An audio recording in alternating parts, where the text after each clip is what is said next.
अब सुन्नुहोस् युवा तथा खेलकुद मन्त्रालय राष्ट्रिय युवा परिषदको प्रस्तुति रहेको युवा संचार रेडियो कार्यक्रम। नमस्कार, युवा तथा खेलकुद मन्त्रालय राष्ट्रिय युवा परिषदको प्रस्तुति रहेको युवा संचार रेडियो कार्यक्रममा यहाँहरू सबैलाई हार्दिक स्वागत छ। यो कार्यक्रम हरेक आइतबार बिहान 7 बजेको नेपाली समाचारपछि रेडियो नेपालको केन्द्रीय प्रसारण मार्फत सुन्न सकिन्छ। यसै गरी सामुदायिक रेडियो प्रसारक संघ नेपालको सामुदायिक सूचना नेटवर्कबाट साथै प्रदेशका विभिन्न रेडियोबाट भिन्न भिन्न समयमा सुन्न सकिन्छ। कार्यक्रममा हामी युवाका समस्या, सम्भावना, सफलता र उनीहरूले दिनदिनै देख्ने सपनाको कुरा गर्दछौं। सबैभन्दा महत्वपूर्ण कुरा, हामी सकारात्मक सोच्छौं र सकारात्मक परिवर्तनको लागि वकालत गर्दछौं। अब लागौं आजको कार्यक्रमको विषयवस्तुतर्फ। आजको कार्यक्रममा राष्ट्रिय युवा परिषदको आयोजनामा नमुना युवा संसदको अभ्यास सम्बन्धी प्रशिक्षण कार्यक्रम सम्बन्धी एक रेडियो सामग्री प्रस्तुत गर्दैछौ। कार्यक्रम सुन्दै रहनुहोला। युवाहरूलाई आर्थिक, सामाजिक मात्र होइन, राजनीतिक चेतना पनि आवश्यक छ। देशका कर्णधार युवा पुस्तामा राजनीतिक प्रणाली र प्रक्रियाका बारेमा व्यावहारिक ज्ञान दिने अभिप्रायले सञ्चालन भएको राष्ट्रिय युवा परिषदको आयोजनामा नमुना युवा संसदको प्रशिक्षण सम्बन्धी 9 दिने कार्यक्रम सम्पन्न भयो। सोही कार्यक्रमको एक रेडियो सामग्री अबको पालामा प्रस्तुत गर्दै हुनुहुन्छ सहकर्मी सरोजराज सुवेदी। रोस्टममा सभामुख आफ्नो भूमिकामा थिए। मर्यादा पालक लस्करै उभिएका थिए। सत्ता पक्ष र प्रतिपक्ष कुर्सी हार मिलाएर छुट्याइएको थियो। प्रधानमन्त्री, उपप्रधानमन्त्री, संसदीय दलका नेता, विपक्षी दलका नेता लगायतको उपस्थिति थियो। देशभरबाट सांसदहरूको सहभागिता थियो। सबैजना गम्भीर विषयको छलफलमा व्यस्त थिए। स्वास्थ्य, शिक्षा, रोजगारी, विकास निर्माण लगायतका सबै विषयमा प्रश्न उठ्यो। जिम्मेवार मन्त्रीहरूले प्रश्नको जवाफ पनि दिए। झट्ट हेर्दा वास्तविक संसद बैठकको चाहिँ आभास हुने यो कार्यक्रम राष्ट्रिय युवा परिषदको आयोजनामा नमुना युवा सांसदको अभ्यास सम्बन्धी प्रशिक्षण कार्यक्रम थियो। हामीले टेलिभिजनमा हेरेको थियौं, रेडियोमा सुनेको थियौं। सर्वोच्च पद हो रे हलको, सदनको एकदम सम्मानित हुन्छ। त्यो वास्तवमा अनुभूति गर्न पाइयो र भनेको जति लेखेर नै दिएको हुन्छन्, पढ्नै पर्छन्, तथापि पनि त्यो लेखेरमा हुँदो रहेनछ। त्यहाँ पनि स्वविवेकका कुराहरू हुन्छन्, प्रस्तुति नयाँ आइदिन्छन्, त्यसलाई ह्यान्डलिङ गर्नुपर्ने, होल हलमा का गतिविधिहरूलाई नियन्त्रणमा लिनुपर्ने, यस्ता कुराका चुनौतीहरू आए र मैले सम्पन्न पनि गरे। त्यो देशको मूल राजनीतिक प्रभावीकरण भनिसकेपछि त्यसले सामाजिक आर्थिक हरेक पक्षलाई, किनभने राजनीतिको उपज नै हरेक पक्षमा प्रभाव पर्छ। राजनीतिकले नीति बनाउँछ, नीति भनेपछि सामाजिक आर्थिक सबैमा पर्छ र यो सबैको लागि हो, मात्र राजनीतिको लागि होइन। यो पार्टीकै कार्यकर्ता उत्पादन होइन, समग्रमा एउटा प्रशिक्षित र दक्ष युवा हरेक क्षेत्रमा बनाउने यो एउटा अभ्यास हो। राष्ट्रिय युवा परिषद नेपाल सरकारको युवा खेलकुद मन्त्रालय अन्तर्गतको प्रदेश स्तरमा नमुना प्रशिक्षणका अभ्यासका कुराहरू छन्। हरेक जिल्लाका एउटा दुईटा पालिकाहरूमा छन्, त्यो हामीलाई प्रशिक्षित गर्नुपर्ने छ। आदरणीय कार्यकारी उपाध्यक्ष श्री माधव ढुङ्गेलले यो प्रत्येक स्कुल र कलेज र विद्यालयहरूमा पनि भलन्टियर रूपमा यो अभ्यासहरू गर्नुपर्छन्। त्यो विद्यार्थीहरूलाई पनि उनीहरूको सेक्टरमा के चाहिएको हो त्यस्तै किसिमका नीति र कार्यक्रमहरू भलन्टियर रूपमा पनि लैजाने भनेर प्रशिक्षकहरूको दायित्व हुनेछ। त्यहाँ पनि यो हरेक सेक्टरमा, जस्तै एकछिन मानव न उद्योगमै म्यानेजरका कुराहरू भयो या अन्य कामदारका कुराहरू भने त्यही नै विषयवस्तु डिजाइनिङ गरेर त्यसलाई काममा खटाउनु भन्दा अगाडि पूर्ण अभ्यस्त गराइदिन सक्ने हरेक क्षेत्रमा यसको अवसरहरू छन्। मैले सबभन्दा पहिला आफ्नो नगरपालिकामा जुन युवा नीति युथ भिजन 2020 को छ, जो प्रत्येक वडा कार्यालय मार्फत, नगरपालिका मार्फत सूचना जारी गरेर युवालाई आबद्धताको सदस्यता लिने, युवा वडा क्लब, त्यसपछि नगरपालिका स्तरका कुराहरूमा म पहल गर्छु। यति मात्र होइन, मेरो पालिका हुँदै जिल्ला र प्रदेशलाई विशेष गरेर म प्रदेश नम्बर 2 को प्रतिनिधित्वको नाताले कम्तीमा आफ्नो प्रदेशमा युवाका हरेक एक्टिभिटिजहरू कम्तीमा यो ल्याप्स नजाओस् भने यो ट्रेनिङको उपलब्धिको मार्फत त्यसलाई प्रयोग गर्ने र सफल बनाउने अभियानमा छु। यस्तो कार्यक्रम सुनिरहने तमाम युवाहरूको लागि केही सन्देश छ? युवा साथीहरू, अहिले पनि निराश हुने अवस्था छैन।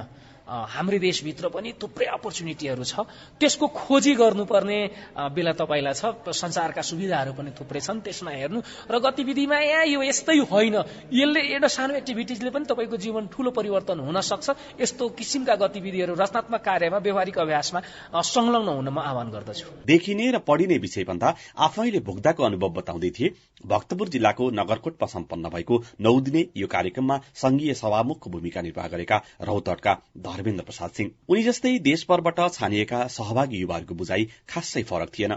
नमुना नै सही, प्रधानमन्त्री चुनिन कम्ता सकस भएन लमजुङका विवश बुढाथोकीलाई। सर्वप्रथम त हामीले सहभागी मध्येबाट 60% सत्तापक्ष 40% प्रतिपक्ष गरेर हामी विभाजन गर्यौं, ग्रुप विभाजन गर्यौं। प्रतिपक्ष चयन गरिसकेपछि हामीले चाहिँ संसदीय दलको बैठक आह्वान भयो। संसदीय दलको नेता चयनको निम्ति संसदीय दलको नेतामा मेरो पनि उम्मेदवारी रह्यो र अर्को साथी पनि हुनुहुन्थ्यो क्यान्डिडेट। हामी दुई बीच स्वस्थ प्रतिस्पर्धा भयो। लोकतान्त्रिक अभ्यासका मार्फत हामीले संसदीय दलका नेता चयन गर्यौं। संसदीय दलको नेता चयन भइसकेपछि प्रधानमन्त्रीको लागि बाटो खुल्ला भयो। विशेष गरी हामीले संसदीय दलको बैठक बसेर प्रमुख सचेतक त्यसपछि सभामुख हामीले चयन गर्यौं र सँगसँगै हामीले थप मन्त्रालयको लागि चाहिँ मन्त्रीहरूको पनि चयन गर्यौं। जस्तो कति गाह्रो भयो प्रधानमन्त्री बन्न? गाह्रो त अवश्य नै हुने नै भयो। समकक्षी प्रतिस्पर्धीहरू पनि साथी हुने भएपछि स्वाभाविक यसले चाहना राख्ने कुरा स्वाभाविक छ।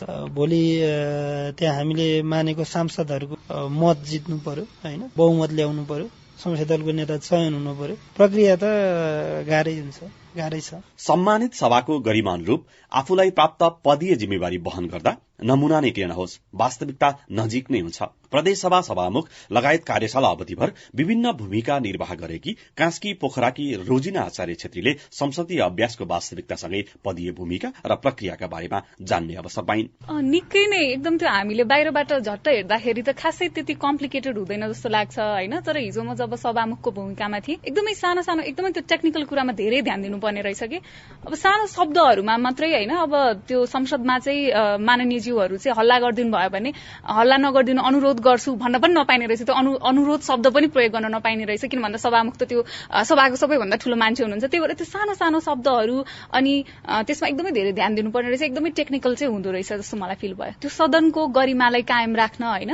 अब सबै आफ्नो हिसाबले गर्दै गयो भने अब कसैको नेचर कस्तो हुन्छ, कसैको नेचर कस्तो हुन्छ, एउटा मर्यादित ढंगबाट त्यो सभालाई सञ्चालन गर्नको लागि चाहिँ एउटा पर्फेक्ट यो फ्रेम उसभित्र रहेर चाहिँ गर्नुपर्ने हो कि जस्तो मलाई लाग्छ। हामी एउटा प्रशिक्षक बन्नको लागि आएको छौं। प्रशिक्षक प्रशिक्षण कार्यक्रम हो यो। अब हामीले यहाँबाट सिकेको यो सबै कुरा हामीले सिकिसकेपछि हामी एउटा प्रशिक्षकको रूपमा हामी स्थानीय तह अथवा चाहिँ प्रदेश तहमा चाहिँ हामी गएर यस्तै खालको ट्रेनिङ चाहिँ हामी त्यहाँका स्थानीय तहका युवाहरूलाई, प्रदेश तहका युवाहरूलाई हामी ठ्याक्कै यही खालको एउटा मोडालिटी अपनाएर चाहिँ उहाँहरूलाई त्यो नै ट्रेनिङ दिन्छौं। हरेक युवाहरू जब हाम्रो यो देशको संसदीय अभ्यासको बारेमा जानकार हुन्छन्, कानूनहरू कसरी बन्छ त, संविधान कसरी बन्छ, कसरी चाहिँ कार्यपालिकाले निर्णयहरू गर्छ भन्ने कुरामा अवेर हुन एकदमै इम्पोर्टेन्ट छ। यो अवेर भइसकेपछि बिस्तारै युवाहरू पनि अहिलेको तपाईको कन्डिसन हेर्ने हो भने मेजोरिटी युवामा चाहिँ एउटा राजनीतिप्रति वितृष्णा हैन, यो सांसदहरूले केही काम गर्दैनन्, यो गर्दैनन्, त्यो गर्दैनन् भन्ने खालको एउटा मिसकन्सेप्सन भन्दा पनि यो जुन एउटा अवस्था छ सायद त्यो चाहिँ बिस्तारै हटेर जान्छ। युवाहरू बिस्तारै यो राजनीतिमा पनि अलिकति इन्ट्रेस्ट दिएर आउँछन् र बिस्तारै देशको अवस्था सुध्रिँदै जान्छ जस्तो मलाई लाग्छ। त्यही भएर यो निकै महत्त्वपूर्ण छ।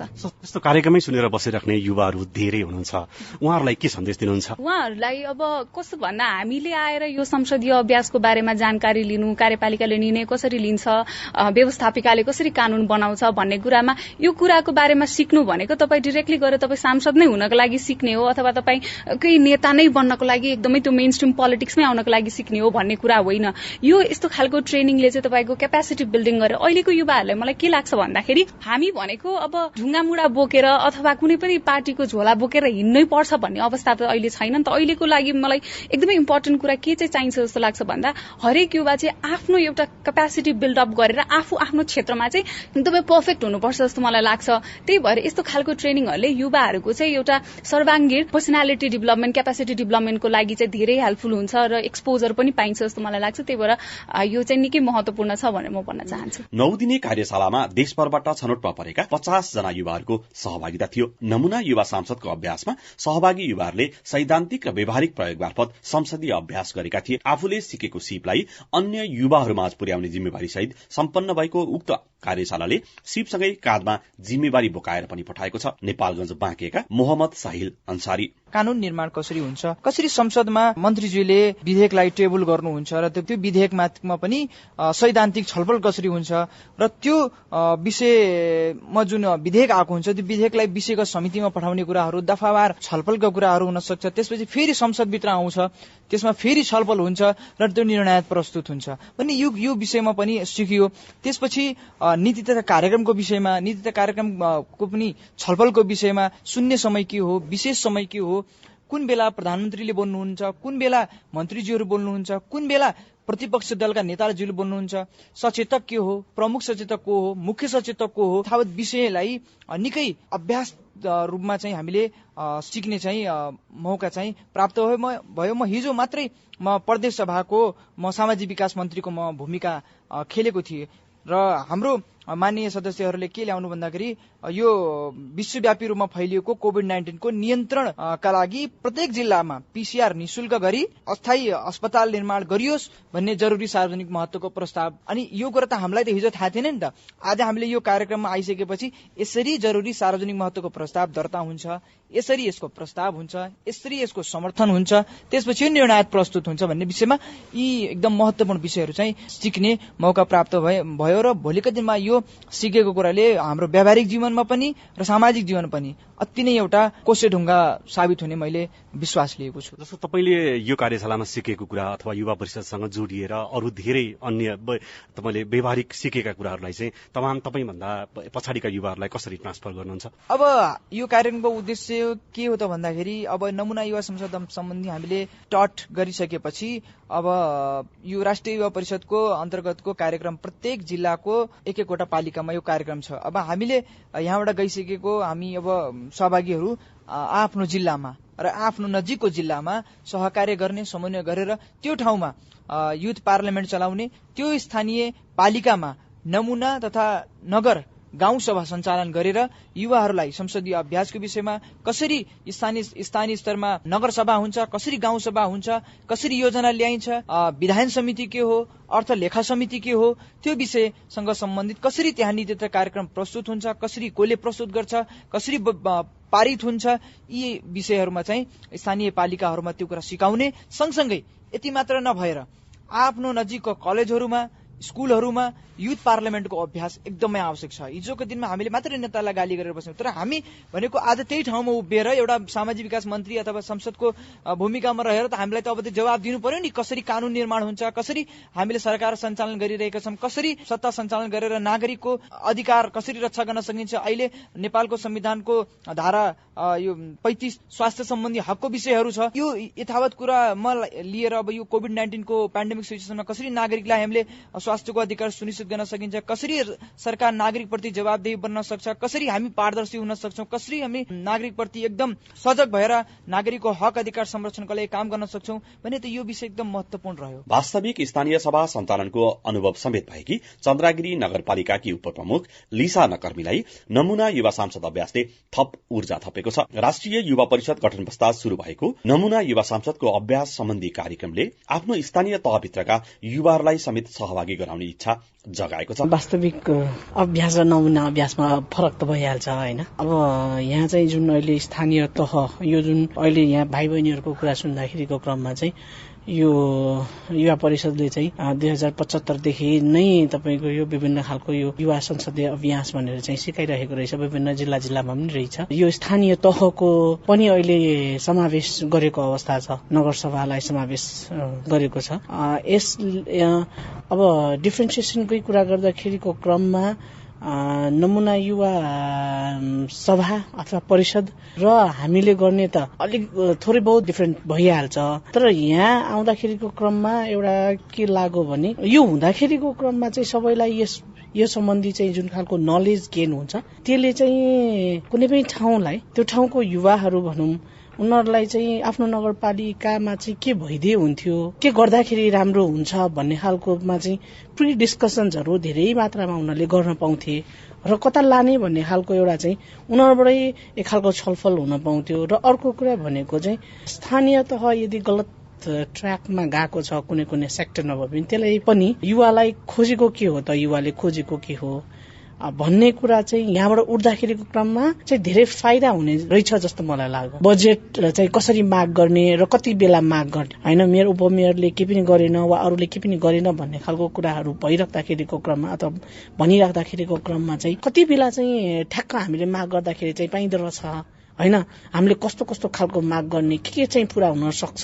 सक्दैन भन्ने खालको पनि उहाँहरू आफैलाई नै थाहा हुन्छ जस्तो चाहिँ मलाई लाग्छ। मानव अब यसै विषयमा अब अहिलेसम्मको स्थानीय तहको हेर्दाखेरिको क्रममा फिजिकल इन्फ्रास्ट्रक्चरमा हामी 753 स्थानीय तहमा अलिक बढी ध्यान दिएको अवस्था भयो यो 2-3-4 सालमै होइन। अहिले पनि हामीले हेर्ने नै हो भने पनि फिजिकल इन्फ्रास्ट्रक्चर नै बढी डेभलपमेन्टको चाहिँ हामीले ध्यान दिइरहेका अवस्था छौँ भने अब युवा लक्षित कार्यक्रमहरू अथवा युवालाई लक्ष्य बनाएर फिजिकल इन्फ्रास्ट्रक्चर डेभलपमेन्ट युवालाई लक्ष्य बनाएर अनि त्यस पछाडि उत्पादनसँग जोडिने कामहरू, यी जम्मै चिज चाहिँ उहाँहरूको रियलमा माग के छ र उहाँहरू कुन लाइनमा हुनुहुन्छ, आफ्नो स्थानीय तहका युवाहरू कुन लाइनमा हुनुहुन्छ भन्ने पनि जनप्रतिनिधिलाई पनि थाहा हुने अवस्था चाहिँ हुन्थ्यो र स्ट्राटेजिक प्लानिङहरू गरेर चाहिँ अगाडि बढ्न सकिन्थ्यो कि जस्तो लाग्यो यहाँ आइकन चाहिँ। बस्दा बस्दै अथवा सुरुमै अब मलाई चाहिँ मेरो पालिकामा पनि यस्तो गर्नुपर्छ जस्तो मलाई लागेको छ। अब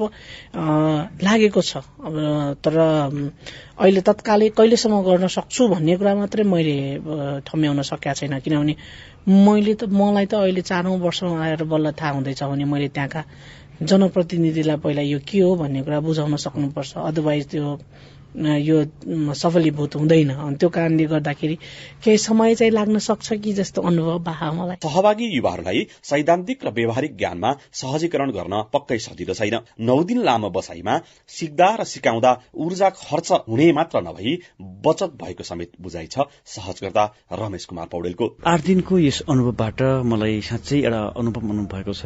मेरो विचारमा कुनै पनि प्रशिक्षण भनेको विश्वविद्यालयको अनौपचारिक कक्षा हो। त्यसबाट अरू सहभागीहरूले त धेरै कुरा सिक्नुहुन्छ, सँगसँगै सहजकर्ताहरूको लागि पनि ठूलो सिकाइको हुन्छ। सिक्ने सिकाउने कुरा भनेको जीवन पर्यन्त भइरहने रहेछ। मृत्युको अघिल्लो दिनसम्म पनि हामीले कसरी मर्ने भनेर सिक्नुपर्ने खालको चाहिँ अवस्था हुने भएको हुनाले यो 8 दिनको बसाइले मलाई पनि धेरै कुरा सिक्ने बुझ्ने अवसर पाएको छ र आफूसँग भएका अनुभवहरू सहभागी समक्ष, खास गरी संसदीय प्रक्रिया र त्यसको चाहिँ त्यो संसदीय प्रक्रियाको आधारमा कार्यक्रमलाई कसरी सञ्चालन गर्ने, त्यसको अभ्यास कसरी गर्ने भन्ने सन्दर्भमा चाहिँ खास गरी त्यस सम्बन्धी ज्ञान र सिपलाई हस्तान्तरण गर्ने र खास गरी अहिलेका नयाँ युवाहरूलाई अब त्यो सिपबाट सुशिक्षित बनाएर प्रशिक्षक बनाएर पठाउने जुन उद्देश्यका साथ अब राष्ट्रिय युवा परिषदले जुन कार्यक्रम आयोजन गर्यो र मलाई पनि त्यो कार्यक्रमको प्रशिक्षकको रूपमा चाहिँ विगत यसको चाहिँ कार्यक्रम सुरुवातदेखि नै हामीलाई त्यो अवसर दियो। त्यो अवसरको निम्ति म राष्ट्रिय युवा परिषदलाई हार्दिक धन्यवाद पनि ज्ञापन गर्छु।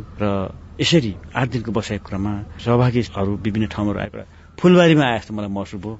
विभिन्न जात जाति, विभिन्न एउटा समावेशी ढंगको एउटा सहभागीहरूको जुन उपस्थिति थियो, त्यो उपस्थितिले त्यसमा सबै किसिमको जुन जात जातिको एउटा प्रतिनिधित्व भएको मलाई अनुभूति भयो। र स्वाभाविक रूपमा युवाहरू भनेका नयाँ जोश, नयाँ जागर, के गरौँ भन्ने भावना भएका त्यो खालको अवस्थामा भएको हुनाले त्यो अवस्थाका युवाहरूसँग हामी वयस्क अथवा प्रौढतिर ढल्किन लागेका मानिसहरू भेटघाट गर्दा, सहकार्य गर्दाखेरि, समीपन आउँदाखेरि मैले मेरो उमेर आधा घटेको मैले महसुस गरेको छु। र यसरी यो जीवन पर्यन्त सिकाइको क्रममा यो अनुभव मेरो निम्ति थप यसले मलाई पनि सुशिक्षित गरेको छ र यसले अरू धेरै प्रशिक्षण सिपहरू सिक्नको लागि मैले सहभागी साथीहरूबाट, अरू सहजकर्ताको रूपमा आउनुभएका विज्ञहरूबाट पनि मैले सिक्ने पनि अवसर पाएँ र यो मेरो निम्ति वास्तवमा साँच्चै नै अनुभव भएको छ। जीवनको एउटा चाहिँ नबिर्सने खालको एउटा चाहिँ क्षण बनेको छ यो 8 दिनको बसाई। युवाहरूलाई आर्थिक सामाजिक मात्र होइन, राजनीतिक चेतना पनि आवश्यक छ। देशका कर्णधार युवा पुस्तामा राजनीतिक प्रणाली र प्रक्रियाका बारेमा व्यावहारिक ज्ञान दिने अभिप्रायले सञ्चालन भएको यो कार्यक्रमले सहभागीहरूलाई त फाइदा पुग्छ नै, उनीहरू मार्फत परिवार र समाजलाई पनि फाइदा पुग्छ नै। राष्ट्रिय युवा परिषदका प्रमुख प्रशासकीय अधिकृत बाबुराम ढुङ्गाना। विपक्षी बिना देश पनि सञ्चालन हुन सक्दैन, उनीहरूको धेरै ठूलो भूमिका रहन्छ भन्ने कुरा चाहिँ यहाँ भयो। त्यसो भए उनीहरूले क्रिटिकल्ली हेर्ने कुराहरू, पक्षमै बसेर पनि क्रिटिकल्ली हेर्ने कुराहरू छन्, त्यसपछि विपक्षमा रहेर पनि क्रिटिकल्ली हेर्ने कुरा छन्। क्रिटिकल्ली हेरेका कुरालाई एक्सप्रेस कसरी गर्ने, कसरी चाहिँ सभ्य शिष्ट अनुशासित तरिकाले यो चाहिँ अभिव्यक्त गर्ने भन्ने कुराहरू चाहिँ हामीले सिकाउने हो। युवाहरूलाई, आम युवाहरूलाई सिकाउने कुराहरू छ। त्यस्तै गरी प्रजातान्त्रिक सोच, यो प्रजातान्त्रिक सोच भन्ने कुरा चाहिँ नि कसैलाई पढाउनको लागि, अरूलाई सिकाउनको लागि मात्र होइन, आफूमा व्यवहारमा परिवर्तन लिएर आउनुको लागि हो। घर परिवारमा प्रजातान्त्रिक आचरण, अनि कुनै पनि संगठनभित्रको प्रजातन्त्र, देश सञ्चालनको प्रजातन्त्र विभिन्न चरणका ठाउँ अनुसारका प्रजातान्त्रिक एउटा चाहिँ नि व्यवहारका कुराहरू छन्, त्यो चाहिँ नि रेस्पेक्ट गर्छन्, त्यसको चाहिँ नि पालन गर्छन् भन्ने कुराहरू छ। लेख्दाखेरि होस् बोल्दाखेरि होस् आफ्ना विचारहरू शिष्ट तरिकाले, सभ्य तरिकाले, नम्र तरिकाले, भद्र तरिकाले तर प्रभावकारी रूपमा राख्नको लागि सक्षम हुनेछन् हाम्रा युवाहरू भन्ने हामीले अपेक्षा गरेका छौँ। त्यस्तै गरी अर्को सारा युवाहरूमा चाहिँ नि अब एउटा नेतृत्व, कुशल नेतृत्व क्षमताको विकास हुनेछ। कानूनको अध्ययन गर्छन्, समसामयिक समस्यामा अत्यावधिक भएर बस्नेछन्। नीति निर्माणमा, कार्यक्रम डिजाइनमा र प्रोग्राम इम्प्लिमेन्टेसनमा, प्रोग्रामको मोनिटरिङमा, यी सबै कुरामा चाहिँ नि युवाको सहभागिता वृद्धि हुनेछ भन्ने चाहिँ नि हामीले अपेक्षा गरेका छौँ यो कार्यक्रम पछाडि। र अन्ततोगर्ता समाज र मुलुकलाई शान्ति सुव्यवस्था दिने, स्थिरता कायम गर्ने र विकसित बनाउने, मर्यादित राष्ट्रको रूपमा चाहिँ उभ्याउने, यसको चाहिँ नि हामीले अपेक्षा गरेका छौँ। जति यो कार्यक्रमलाई हामीले लोकल लेभलमा व्यापक बनाउन सक्यौं त्यति अहिले छलफल गरेका कुराहरू चाहिँ नि र योभन्दा अरू धेरै कुराहरू छन्, ती कुराहरू चाहिँ प्राप्त हुन सक्ने हो। त्यसो भएको हुनाले यसलाई व्यापक बनाउनुको निम्ति चाहिँ नि यहाँहरूको साथ सहयोग राष्ट्रिय युवा परिषदले एकदमै अपेक्षा गरेका छ। देशभरबाट कार्यशालामा सहभागी हुन आएका युवाहरूले कार्यक्रम स्थल छोड्दै गर्दा आफ्ना जिटी गुण्टासँगै आफ्ना क्षेत्रका युवाहरूलाई सचेतना फैलाउने गहन जिम्मेवारी पनि बोकेका छन्। सिकेको सिप र हासिल गरेको ज्ञान देशभर पुर्याउने जिम्मा पाएका यी युवाहरूले आफ्नो कर्तव्य नबिर्सनु। कार्यक्रममा यति बेलासम्म सुन्नुभयो राष्ट्रिय युवा परिषदको आयोजनामा नमूना युवा संसदको अभ्यास सम्बन्धी प्रशिक्षण कार्यक्रम सम्बन्धी एक रेडियो सामग्री प्रस्तुत गर्दै हुनुहुन्थ्यो सहकर्मी सरोजराज सुवेदी। युवा साथीहरू, आजको कार्यक्रम तपाईलाई कस्तो लाग्यो? तपाईका केही जिज्ञासा, सुझाव वा तपाईलाई भन्न मन लागेका कुराहरू छन् भने हाम्रो इमेल ठेगाना yuvasanchar@gmail.com मा पठाउन सक्नुहुनेछ, जसलाई हामी आउँदा कार्यक्रमहरूमा समेट्दै जानेछौं। आजलाई कार्यक्रमबाट बिदा माग्ने बेला हुनै लाग्यो। कार्यक्रमको अन्त्यमा यहाँहरू सम्पूर्णलाई एउटा गीत छाड्दै कार्यक्रमका सम्पूर्ण साथीहरूसहित म दीपक घिमिरेलाई पनि बिदा दिनुहोस्। नमस्कार। थोपा थोपा मिलेर सागर बन्छ, थोपा थोपा मिलेर सागर बन्छ, हामी युवा एक भए धरती आकाश चुम्छ, हामी युवा एक भए धरती आकाश चुम्छ, थोपा थोपा मिलेर सागर बन्छ।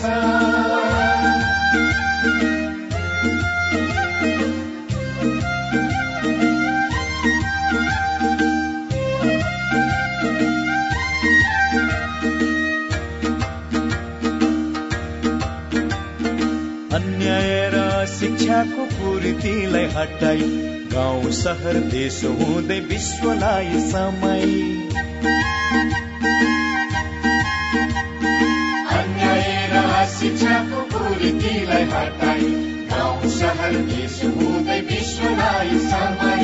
नेपालका युवा शक्ति जब जुट्छ उठ्छ, नेपालका युवा शक्ति जब जुट्छ उठ्छ, नयाँ नेपाल निर्माणको मूल तब फुट्छ, नयाँ नेपाल निर्माणको मूल तब फुट्छ, थोपा थोपा मिलेर सागर बन्छ।